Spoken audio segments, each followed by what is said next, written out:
Good morning, people of God. Good morning, good morning, good morning. Listen, you know what I want to tell you this morning? You got to guard your souls, people of God.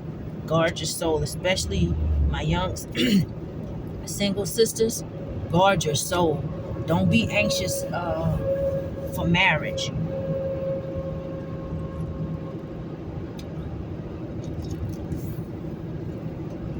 Don't be anxious to get in relationships. God honors covenant, and it is God's way. A righteous, holy union is between one man of God and one woman of God. That is a covenant. God will honor that covenant. But you got to guard your soul, and you got to make sure you know the spirit that's coming, that's asking for your hand in marriage. And the same thing with my brothers. You got to know the spirit of that woman that you are seeking. And if you are mostly seeking her, don't get me wrong, outer beauty. I know men are very attracted to a woman's outer beauty. Outer beauty is what draws you to someone. And if you are more searching this woman and very, very enticed by her flesh, by her physical appearance, and that is the primary reason, that is what's primarily drawing you to that woman, you need to go and you need to crucify your flesh a little more. And you need to study the spirit behind that woman. You know, I have seen since last night and this morning, I've seen nothing but murders, killings. You know, one guy, he stabbed his fiance to death. One guy, he shot the woman that he was with. These were successful women. One woman, she was so successful. She ran a business. Everybody had nothing but good things to say about her. I saw the funeral. You know, her son spoke. She was just a very phenomenal woman, you know, but she didn't have sharp discernment. She didn't have sharp discernment. And the enemy would try to latch on to all of us. He's done it many times before. You know, that's one thing. Sometimes I say, for me, there is safety in staying busy. You know, there is safety in staying busy. And I've always say, how can you really give yourself to somebody that can't even be your friend, that can't maintain a friendship with you long enough so you can really learn them? You know, I've had folk who I've considered my brothers for years on years, and it's always been, I see something, at some point, there's something demonic begins to happen. You know, they can't get too close to me. It's almost frightening. Weird little things. When you truly walking with God and your soul is purified, I don't care what it looks like on the outside.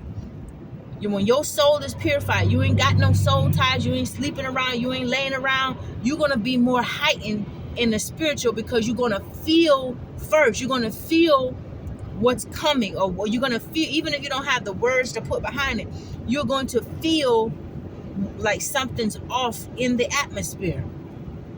There are demonic beings attached to folks' soul, and they love the light. They love innocent souls. They love pure souls. And that is how Satan gets caught up with the innocent, a pure soul. He gets you caught up. And then you can't shake this person. You can't break away from this person, even if they're not serving you well. And you could very well, that person could very well be the one come and lead you to a premature death. We have to study the spirit. You know, I'm a single woman. My temple been pure for well over 10 years now. Not that I don't have the desire. The flesh always gonna have the desire to be connected with another human being, because that's how we were made. And that's also a sign that you're healthy. But when you really learn the adversary that we fight, you won't be quick to give yourself over to the temptations that come to the flesh. You will try to fight and crucify that flesh, because the flesh is no good. It will get the spirit entangled if the flesh is leading. But when the spirit is leading, the flesh must be subjected. The flesh must obey, you know? And so a lot of the stuff that I'm seeing, that's what it makes me push back to my same place. There's safety. You know, I'm in a safe place. I'm in a safe place. Being busy is a safe place. And some people would say, oh, that's not good. You know, everybody got their own opinions. But the times that we living in is very, very dangerous times. It's very, very dangerous times that we're living in. You got to study and know the spirit of folk. And people ain't going to be perfect, but you got to make sure you ain't tying your soul to no demon. You got to make sure you ain't tying your soul to nobody that's more submitted to their flesh than they are submitted to their spirit. And then not only that, when you carrying a light on the inside of you, you just can't be with anybody. You know, I'm a type of woman where I can die, I can live in this world and be single all the days of my life and go back to my father like that. I would love to be married. I would love that. But with everything going on, if he don't come, he don't come. I know him. I will know him when he comes. If he don't come, then it ain't meant for me to be. You know why? Because you got to be with somebody that's going to nurture what's on the inside of you. You got to be with somebody that got eyes to see, that got ears to hear. Ain't nothing about all the muscles and being able to protect somebody physically. That ain't got nothing to do with the spiritual world. Life is spiritual. If you can't cover and nurture what's on the inside of me spiritually, then you can't protect me. You know, my whole life since I was a child, I'd always seen weird things. I've always seemed to be under attack. There's always people come in my life and try to take from me. There's always people sometimes will show themselves as friendly and come into my life. And then all of a sudden it's like they switch, you know, like demonic things. I remember one time I had this guy friend, he was like a brother to me, right? Well, I thought he was like a brother. And he was running his own business, doing good. We would share information, put each other on the different businesses and stuff. And he would put me on to some stuff, but it was something I kept feeling in my spirit. So I never, let him get close to me as far as knowing where I live and stuff like that. I was always kind of guarded, even though we would sometimes do business together. And it was one time he had an issue and I had to give him a ride. And sitting even closer to him like that, I felt I couldn't put my finger on it, but his energy was off, and you wouldn't even know in the physical because he was so kind, you know. And then when we stopped by different places, I had to run some errands with him and stuff like that to help him because his truck broke down that day, and so I had to help him get to where he needed to get to. And when he would make contact and interaction with people, he'd say, "Yes, ma'am, yes, sir." And his parents are preachers. His parents are in the church. But something about my spirit just did not sit right with this guy. I couldn't put my finger on it. It was like you know what I'm saying? Like a whole different energy over there. And I did not feel comfortable. Always follow your spirit, you know. And then there was a sticker. I had an inspection sticker on my window that I had just gotten. And so I walked away, and when we stopped someplace and I walked and I came back and I noticed that my sticker was gone. I was like, "What happened to my sticker?" He was like, "Yeah, I noticed that."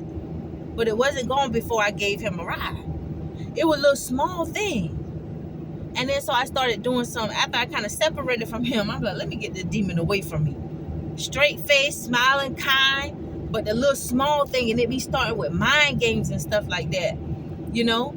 And you would think that somebody who's supposed to be like a brother, a friend, a business partner, you know, they'd just be normal people. But I'm telling you, there's weeks that has been sold amongst the tear.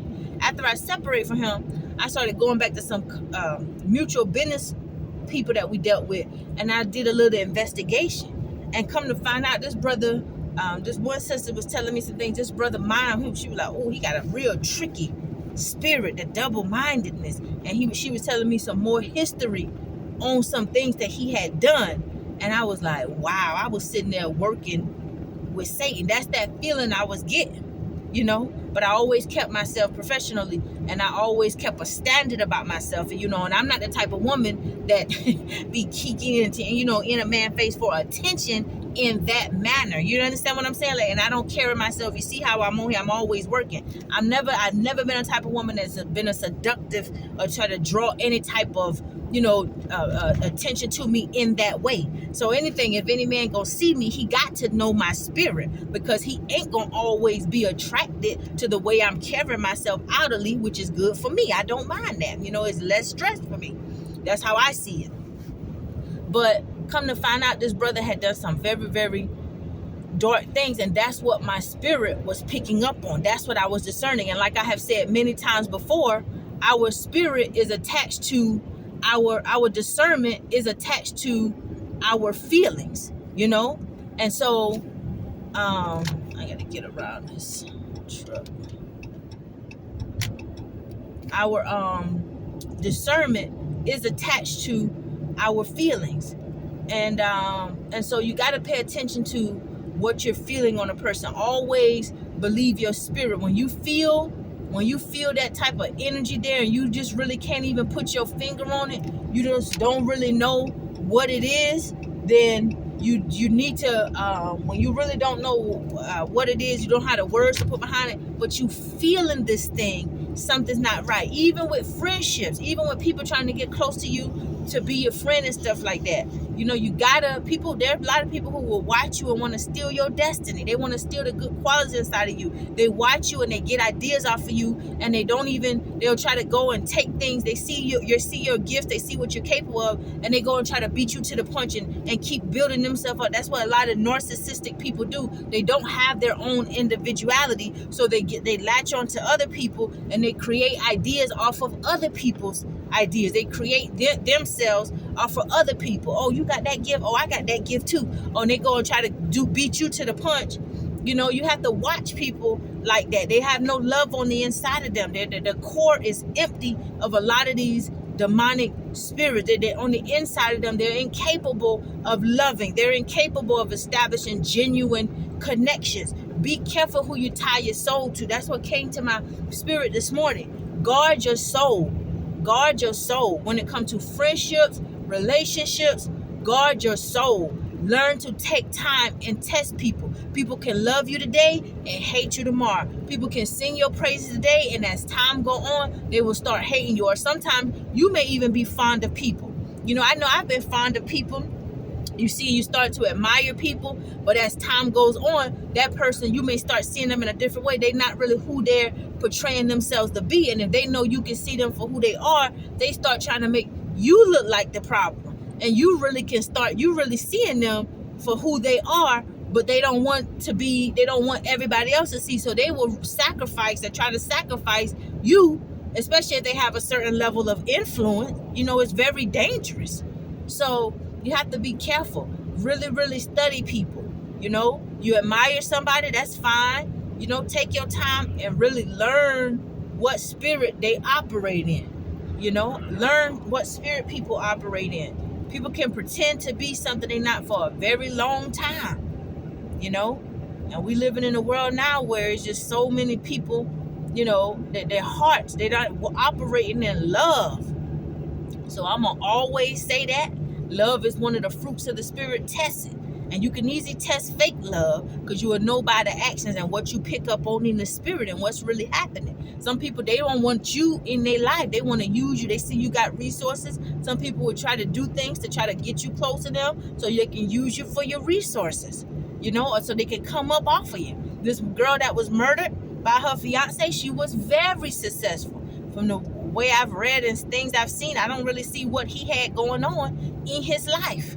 And it's sad. It's a very sad thing when a man becomes jealous of a woman. Men are supposed to be protective, leaders. So when you get a man that can be envious of a woman, you got to stay away from it. That's a dangerous man. Kirk Frank, I forgot what song it was. I don't know if it was in Shout. It was a song I heard Kirk Franklin say apart. He said, take it serious, the demons in a man's mind. That thing always stuck with me. I never forgot that.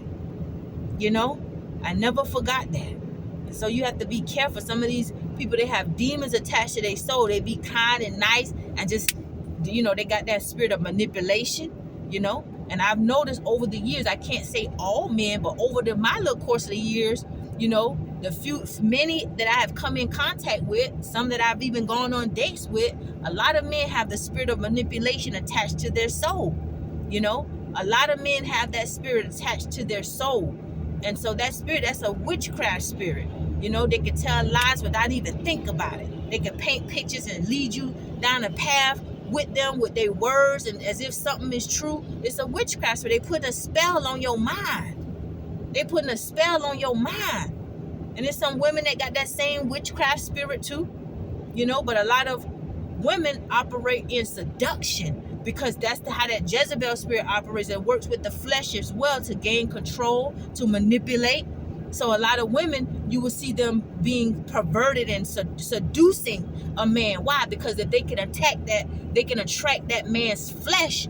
If his spirit does not have ascendancy over his flesh, then they can draw that man in and begin to drain his resources, guide his mind whatever they want from him, whatever they want to use him from, through the seduction of his flesh and tickling his ears and looking beautiful to his eyes. Lust of the flesh, lust of the eyes. It goes back to the foundation. So you have to guard your soul, people of God. Guard your soul. So anyway, that's just my little 2 cents. There's safety in being busy, minding your own business. You know, the Bible said, believe not every spirit, but test the spirit. And it also tells us to guard our heart. We have to guard our heart because everything we do flows from it. And this is why I say, do not let nobody pressure you into no marriage. You take your time and you learn the spirit of people. And you see some of these people, some of these older people who've been married is getting tired of each other, getting upset. The enemy has an attack on marriages as well. So you have to be tied with someone who walks in the spirit. When you're a woman, a man of God, when you're somebody who carry the light, I just can't be with nobody. That is why I can reach a place where I can be content being by myself. Why? No, we're not created in this earth to be by ourselves. The Bible says it's not good for man to be alone. You see? But there are some folk, Paul said, I wish you were not married. I wish you were alone. But if you can't control your flesh, if you're burning in your flesh, then let every man have his own wife and every woman have her own husband. Get married. It's best to marry. So you have to weigh situations and circumstances out. You don't get married simply because you cannot control your flesh. You take time. You still have to crucify that flesh and take your time so you can think straight and discern straight to discern your husband or your wife. Either way, you still got to crucify the flesh. If you're going to run and jump into a marriage just because you're horny and you can't control yourself, you may run into problems down the road. Or you get all these soul ties that you already got attached to your soul, and then you go jump to a marriage. Later on, you may find your mind playing tricks on you in that marriage. Things might start taking place, fighting in your marriage. You can't understand why we just can't be at peace. Why it ain't this? You know, start losing desire. Wife might not want to sleep with you. Husband might start losing interest in you. You got to go to the foundation. If the foundation be faulty, what can the righteous do? See, I didn't come too far for me to be on a path where I let the devil suck me back in. Am I perfect? No, none of us is perfect. But at the same time, I'm not tying my soul to nobody. I don't want no friends in my life that's not going to be walking with me on this thin, narrow path. If we're not like-minded, we cannot be friends. We are not the same. If there's no love in your heart, we are not the same. We cannot connect on no kind of level. I don't want to do no business with nobody or nothing. Let me in my little corner. Give me my little corner in the part of the earth. Let me just go and buy and sell and trade and do what I do until the Lord keep letting his word be fulfilled. And I mind my business and I be at my peace. That's my little 2 cents. It is crazy out here. I saw these things, this murder after murder, these men murdering these ladies. It's crazy. Ain't that much love in the world. Like I always say, baby, don't let nobody love you to death. Don't let nobody love you to death. You got to test the spirit of folk. So, anyway, y'all have a blessed day. I ain't want to start the morning off like that, but that thing was on my heart. You know, guard your soul. Guard the soul. Do not tie your soul to nobody whose spirit you have not tried and tested. And the only way to try and test somebody's spirit, it takes time. It takes time. You can't always test and try nobody's spirit in 6 months, in a year. Need to see how people act. Anybody can be kind and professional and just relaxed in life when they got it like that. But what about when they going through a hard time? You know? What about if they don't got it like that? And then sometimes when you get people who don't have to worry about nothing financially, not everybody, but then there are some people that when they got everything else in the world, when they're well off financially, that's when pride come in. You know, they get lifted up in pride. There's nothing to keep them humble. Not everybody is like that, but you got to test people's hearts, test their spirit. Usually, when that DNA of the Father is in somebody, you gonna see they all right. They all right. In spite of the little flaws, we all have little flaws and quirks and things about ourselves. But the DNA of the Father must be there. Love. You got to test that. So that's just my little 2 cents. It's a very sad thing. What I saw, a lot of families are grieving right now.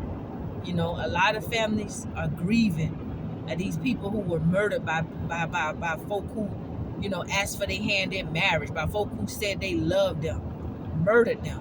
And another thing, when you're trying to be successful, sometimes you will have your partner getting jealous of you. You will have people getting jealous. I done lost a lot of, I ain't really lost nothing. People who wasn't supposed to be in my life, they walked away or they start talking about me. They didn't understand me, my growth, putting their mouth on me, gossiping about me in secret. You don't need that. Those people who secretly working word curses against you, that gossip is not of God, And as I began to grow in life, a lot of people left my life. We couldn't even have peaceable conversations together. I couldn't even talk about ideas with them. Oh, you think you know everything. Oh, why you doing that for? Why you want to do that? Why you want to just criticizing you, putting down everything, never coming to agreement, and then life get hard for you. Always saying negative stuff. So I had to move around them. I had to separate myself, I'm a kind, giving person, A lot of times I probably got myself into trouble just because I let my guards down too easy. I let the wrong people near me. I tried to help the wrong people. I didn't help people that turned around and put their mouth on me and was beating me up in the spirit. I had a family member I was helping. My heart was so passionate about it. I was helping them. And I would lay down that night, I would feel my spirit getting all beat up. The Lord would show me things in dreams. I saw him and his spouse talking about me in dreams. The thing hurt me so bad, and I questioned him. I questioned him about it. He gave me a little story that he gave me, but I ain't mad at nobody. I forgive him. But I done good by a lot of people and had people turn around and throw a knife in my back. I never was a person to go around looking for handouts. My father was never there. I ain't mad at my daddy. My daddy got pain in his heart and he got trauma he got to work through. He done hurt a lot of people, Because of him, I know how to recognize some things when I come across certain men. No matter how strong they talk and how much they heal, I can always recognize that spirit because I've had experience with certain, with that spirit within my father. That womanizing spirit, other spirits I'm not going to name. But it was a blessing that he wasn't there when I was going through the pain of him not being there. I didn't feel like it was a blessing. I was sad. I felt like it was a curse. I deserve to be loved. I deserve to have a father. I don't deserve to be abandoned. I deserve to be protected and taught things. But then I turned out to be a lot stronger than a lot of my friends who had their fathers there, Their fathers taught them how to change a tire. I never had that. I was in Georgia, splitting 285 at that dip and almost missed my exit, hit a dip and bust my tire. When I got to my destination, I had to learn to change a tire myself. I called my mom over the phone. She was trying to tell me, oh, get the jack and bust the nuts free before you jack it up. You had that pressure on it. She told me what she knew over the phone. She did the best she could, and I did it, I learned to change the tire, and then once I got the lug nuts bust, and I had a Dodge Durango back then. A lot of folk remember I was in college, my 99 Dodge Durango. That was the first vehicle I ever bought. And I bust them lug nuts. I called my daddy. I ain't get no answer. And that hurt me because I was like, Dad, if I was stranded, he would never come. My mama, she wasn't perfect. She had her issues, things she went through, but she never left me.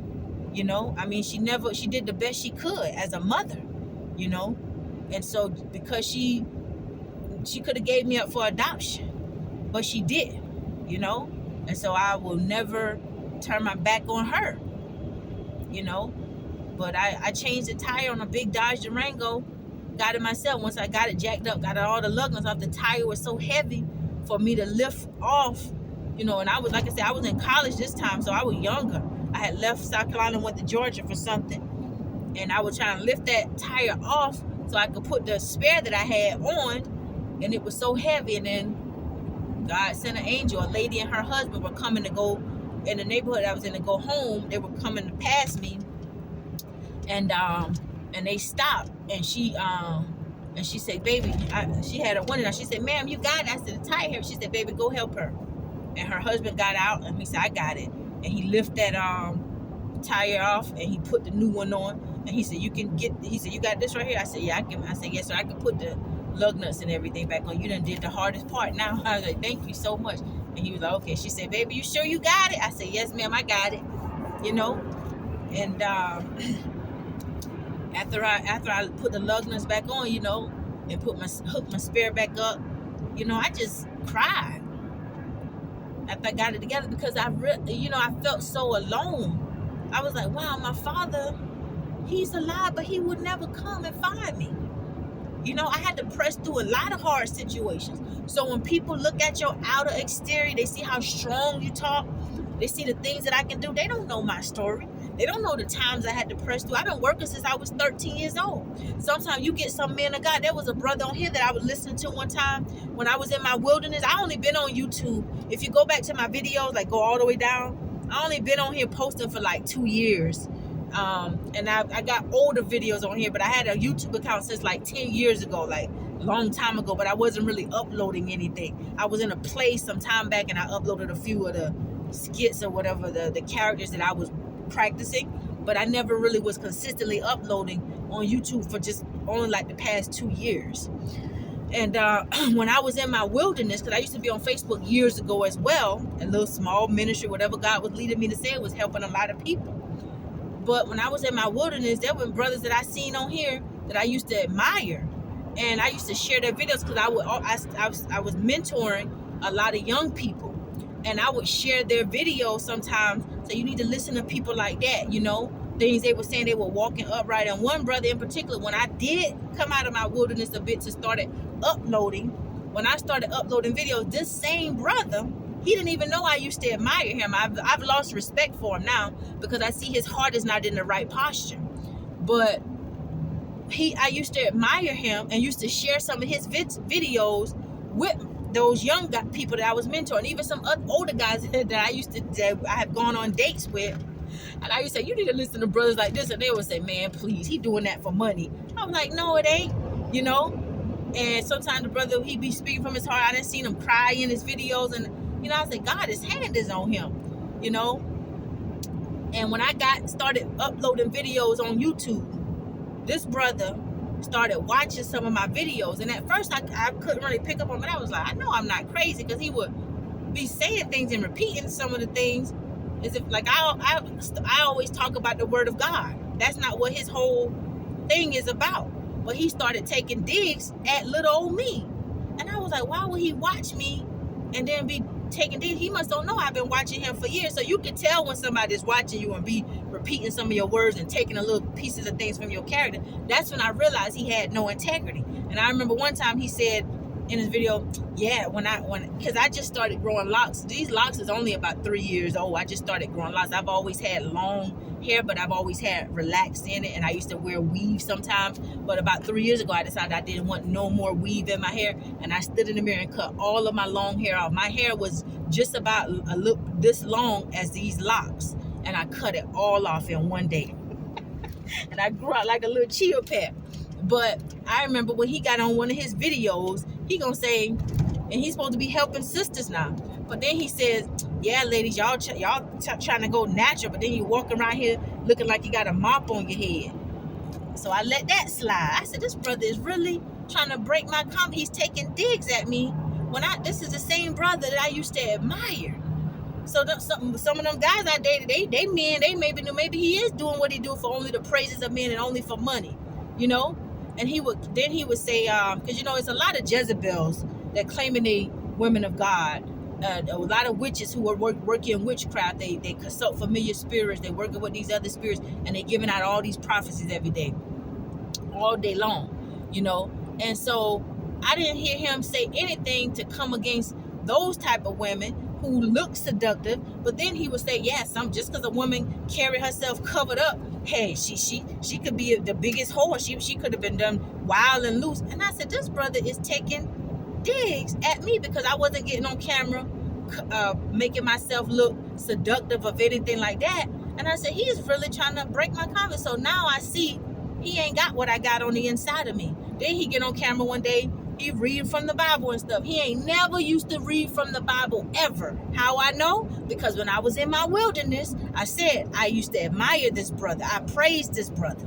And the same brother that he read from the Bible, you know, taking little copy things from me. And I'm like, he got all these following and he taking digs at little old me. Then I saw this brother, he gonna say, you know, he was giving one woman advice. He tell the lady, he said he a man of God. I can preach the gospel too. I'm an ordained minister too. Why are you saying all that on camera? It's you watching me and getting offended by my walk. Something ain't right with you.